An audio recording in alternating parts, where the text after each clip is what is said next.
Dia Pitaloka Citraresmi atau Citrarasmi adalah putri kerajaan Sunda. Menurut para raton, ia dijodohkan dengan Hayam Wuruk, Raja Majapahit yang sangat berhasrat untuk menjadikannya sebagai permaisuri. Akan tetapi, dalam tragedi Perang Bubat, dia melakukan bunuh diri. Tradisi menyebutkan dia Pitaloka sebagai gadis yang sangat cantik. Hayam Wuruk, Raja Majapahit, dan dengan didasari alasan politik, ingin menjadikan Putri Citrarasmi atau Pitaloka sebagai istrinya. Ia adalah anak perempuan dari Prabu Maharaja Linggabuana dari Kerajaan Sunda. Pati Madhu dari Majapahit datang ke Kerajaan Sunda untuk menjodohkan dan melamar Tuan Putri Sunda dalam suatu pernikahan kerajaan. Berbesar hati serta melihat perjodohan ini sebagai peluang untuk mengikat persekutuan dengan kerajaan Majapahit yang besar dan jaya. Raja Sunda dengan sukacita memberikan restunya dan ikut pergi mengantarkan putrinya ke Majapahit untuk dinikahkan dengan Hayam Wuruk. Pada tahun 1357, rombongan kerajaan Sunda tiba di Majapahit setelah melayari Laut Jawa. Rombongan kerajaan Sunda mendirikan pesanggrahan di Lapangan Bubat di bagian utara Trowulan, ibu kota Majapahit. Mereka menantikan jemputan dari pihak Majapahit serta upacara kerajaan yang pantas, layaknya pernikahan agung kerajaan. Akan tetapi, Gajah Mada, Mahapatih Majapahit, memandang peristiwa ini sebagai kesempatan untuk menaklukkan Sunda.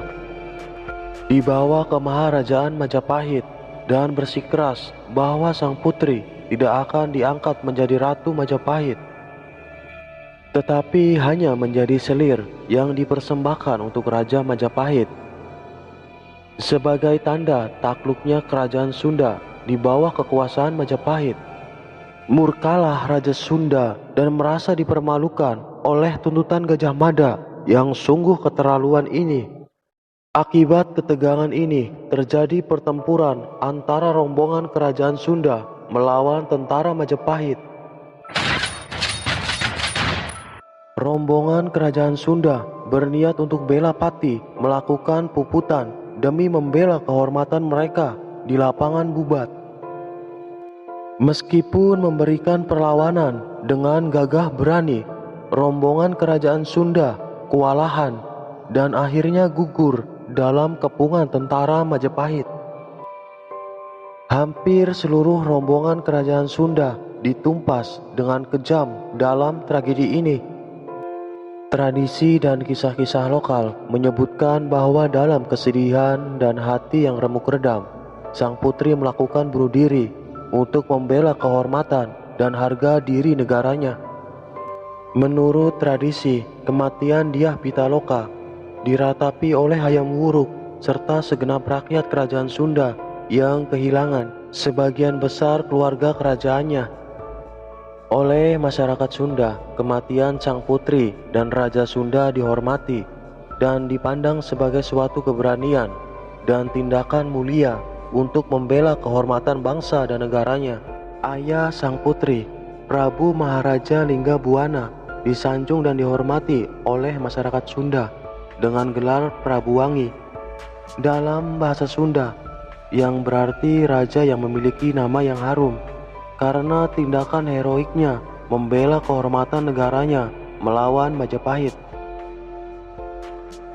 Keturunan raja-raja Sunda yang kemudian diberi gelar Siliwangi dari kata Silih Wangi dalam bahasa Sunda yang berarti penerus Prabu Wangi. Tragedi ini sangat merusak hubungan antara kedua kerajaan yang berakibat permusuhan hingga bertahun-tahun kemudian. Hubungan kedua kerajaan ini tidak pernah pulih kembali seperti sedia kala. Sementara itu, di Keraton Majapahit, Gajah Mada menghadapi permusuhan dan tidak percayaan karena tindakannya yang ceroboh, bertentangan dengan kepentingan keluarga kerajaan Majapahit, dan telah melukai perasaan Raja Hayam Wuruk.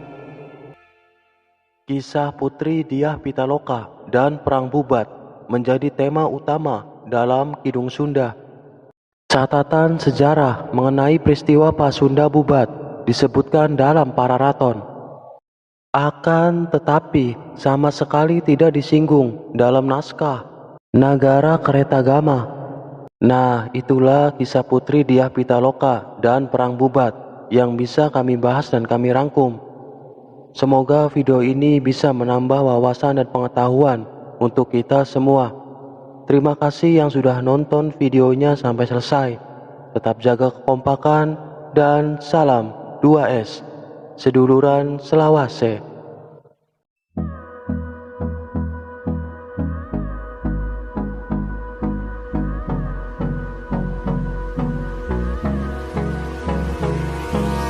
Hold me close till I get up. Time is barely on our side.